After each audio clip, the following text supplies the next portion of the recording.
Okay, this is no laughing matter. I'm right on John Street, St. John Street, and you never know, don't know who's going to come out. The premier could come out.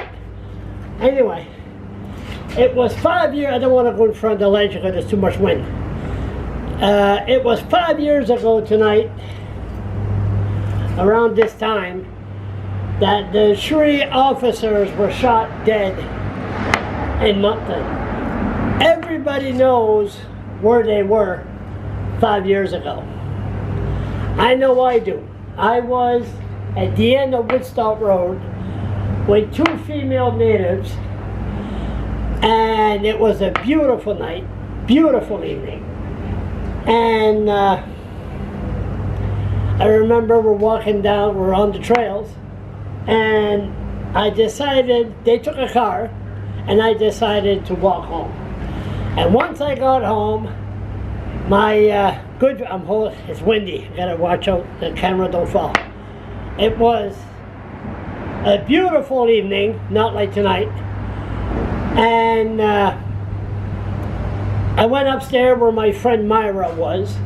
Go to Google, go to YouTube, write Charles LeBlanc 57. Charles LeBlanc 57. Quit smoking. And my friend said, where have you been the last few hours? Have you been on the internet? I said, no, as a matter of fact, I wasn't. I was at the end of Woodstock Road on the trails. She said, well, you better go downstairs and go on the internet, and there's something that happened. And sure enough, I remember 3 police officers, and I remember the blog was going nuts. It was just beep, beep, beep, beep, beep. Everybody was looking for information. Nobody could find no information on an update of what happened, what was the latest. There was Moncton News Chaser. Moncton News, and I don't know what happened. They sort of got rid of him pretty fast.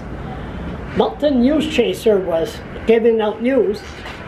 And one thing that I was very disappointed that evening that nobody talks about is the Irving media. The Irving media didn't put down their paywall, or whatever you want to call it, their wall to give information to the public. You had to pay money to get some information. I thought that was disgusting. We tried to get some information to tell the public, but the Irving assistant that sad evening, or the next 36 hours, or how long was the shooter loose, that if you wanted information, you had to pay. And I think, sadly, that was never mentioned by the other media of why did the Irvings wanted to charge money. The other thing was, at the end we found out who the shooter was, but there was no trial. And I remember a few weeks before, Leanne Fitch came out with a statement in her uniform that investigated a Daniel Levesque, which he wasn't no choir boy, no saint. He was shot dead by the R.C.M.P. officers.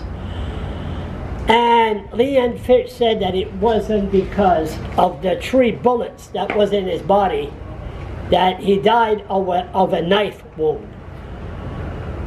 The shooter pleaded guilty. We will never know what made him cross that line and shot those poor cops, and their families will never be the same again.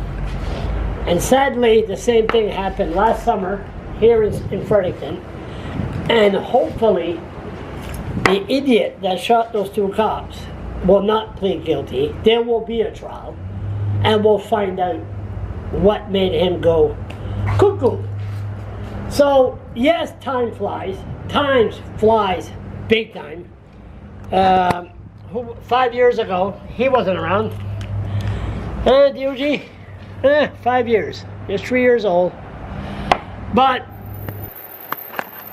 and also there's some changes, you know. Roger Brown was the commanding officer, and in a few weeks he'll be the new police chief of the Fredericton Police Force. I never seen that one coming, and you know, it's sad, and there's still some unanswered questions that night. Not just the way the labor code and if they had the proper rifle. I'm looking at the questions of why did he flip out? Should police investigate police?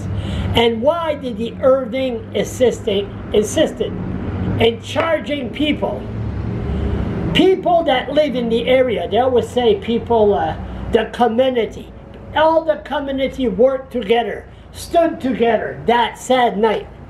I'll tell you one thing, the Irvings wasn't a part of the community that evening. I'll tell you that right now.